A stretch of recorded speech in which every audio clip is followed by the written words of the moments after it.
Daniel Osbourne faces a tense week ahead as a social worker turns up to assess both him and Bertie. The big question is whether Daniel can convince her that he is still capable of being a responsible father. Recently, Daniel's behavior has become increasingly concerning, largely due to the chaos caused by Megan Walsh's manipulation and Jodie Ramsey's cruel online harassment. Now, with social services stepping in, the decision over Bertie's future could depend entirely on how Daniel handles the situation. Daniel is extremely worried about the meeting. A Corrie insider explained, "Bertie means everything to him, and the thought of losing his son would completely destroy him." Still, Daniel knows his recent actions haven't exactly helped his case, and keeping calm under pressure may prove difficult. When the social worker arrives at the flat, she spends some time sitting with Bertie and talking to him while Daniel nervously watches from the kitchen. Daniel fears Bertie could unintentionally expose just how unstable things have been lately. Following the visit, Daniel later apologizes to Adam Barlow and Alya Nazir for the earlier confusion and thanks them for standing by him. However, Daniel also admits that he believes he has figured out who reported him to social services. Who does Daniel suspect, and could he actually risk losing Bertie in the weeks ahead? Speaking about Daniel's emotional breakdown, actor Rob Mallard admitted that the storyline has been exciting to perform. He explained that while the dramatic material is enjoyable for an actor, the audience still needs to sympathize with Daniel and understand the reasons behind his behavior.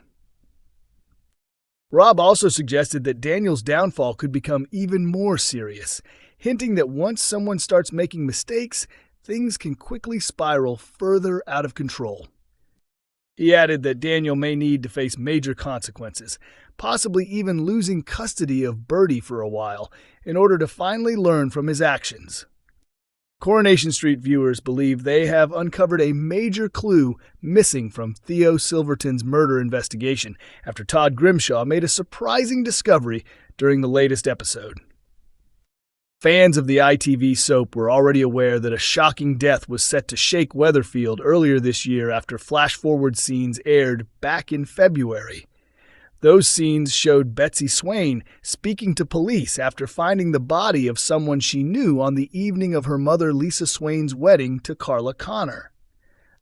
As the mystery unfolded, several names emerged as possible victims, including Theo Silverton, Carl Webster, Jodie Ramsey, Megan Walsh, and Maggie Driscoll. However, it wasn't until April 23rd that Betsy finally stumbled upon Theo's lifeless body, officially launching the murder storyline.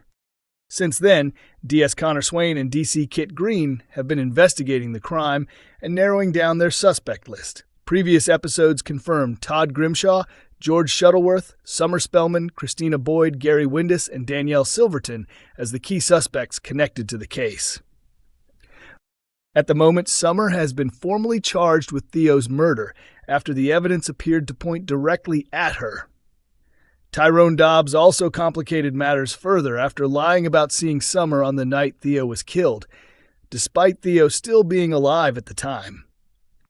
During Monday's June 1st episode, an emotional Summer confessed to Todd that she was thinking about admitting guilt to manslaughter because she felt trapped with no other choice. Todd was devastated by her confession after earlier opening up to Sarah Platt about the situation while they reflected on the anniversary of their son Billy's death. Determined to uncover the truth, Todd later headed to number 6 and confronted Lisa about the investigation. He then asked if police could finally return his mobile phone, only to be stunned when Lisa revealed officers had never actually taken the device.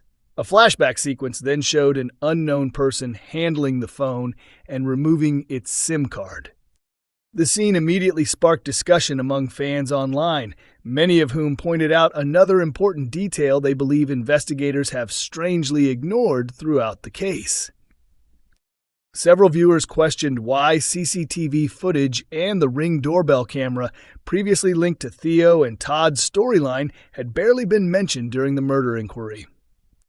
One fan commented that the show had previously used the Ring camera to help provide Danielle with an alibi, yet now the cameras seem completely forgotten as the investigation continues.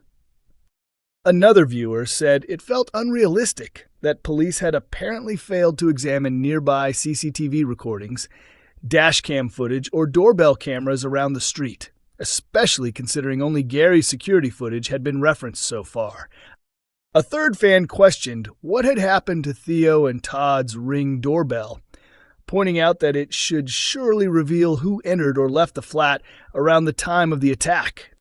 Meanwhile, another theory suggested the killer may never have used the front entrance at all. Some fans noticed the scaffolding surrounding the building and recalled scenes showing characters climbing around the area, leading to speculation that the murderer may have entered another way. Others continued to question why the investigation has seemingly ignored the doorbell camera altogether, especially since Theo was attacked inside the flat. Coronation Street's Will Driscoll is left horrified next week after unknowingly walking into a cruel setup orchestrated by Megan Walsh, who pretends to be one of his old athletics friends from Hull. But what exactly is Megan planning? While waiting in the Freshco car park, Will believes he is about to reunite with his friend Lee after arranging to meet through text messages. However, his excitement quickly turns to fear when Megan suddenly appears instead, making it clear that he has been tricked into seeing her. It's an incredibly disturbing moment for Will, a Corrie insider revealed. He genuinely thinks he's meeting up with an old friend, only for Megan to show up out of nowhere. Will understands exactly how manipulative and dangerous Megan can be, so naturally he's terrified. The real concern is what Megan wants from him and whether she's about to try poisoning his mind once again. Earlier in the week, Will opens up to Hope Dobbs and admits he is considering quitting athletics altogether because the sport constantly reminds him of Megan and the trauma connected to her. Determined to support her friend, Hope encourages Will not to give up on something he truly loves. She tells him that abandoning athletics would only mean Megan still has power over his life and future. Could Hope's encouragement persuade Will to continue chasing his dreams, or is he seriously ready to walk away from the sport he has devoted years to? Hope and Will are developing a genuinely sweet friendship, the insider continued. After listening to everything Will has gone through, Hope wants him to realize that Megan shouldn't be allowed to ruin his future or destroy his confidence. It's surprisingly mature advice, especially coming from someone Hope's age. Later that week, Will tells Hope that he has received a message from his close friend Lee, who claims he wants to spend time with him in Weatherfield. Believing the invitation is genuine, Will heads into town to meet him. But when he arrives, he is shocked to discover Megan waiting for him instead. As Will realizes he has been lured directly back into Megan's grasp, can he stay strong and walk away from her manipulation? Or will Megan succeed in dragging herself back into his life once more? Coronation Street continues airing on ITV1 during weeknights at 8:30 p.m. and is also available for streaming on ITVX.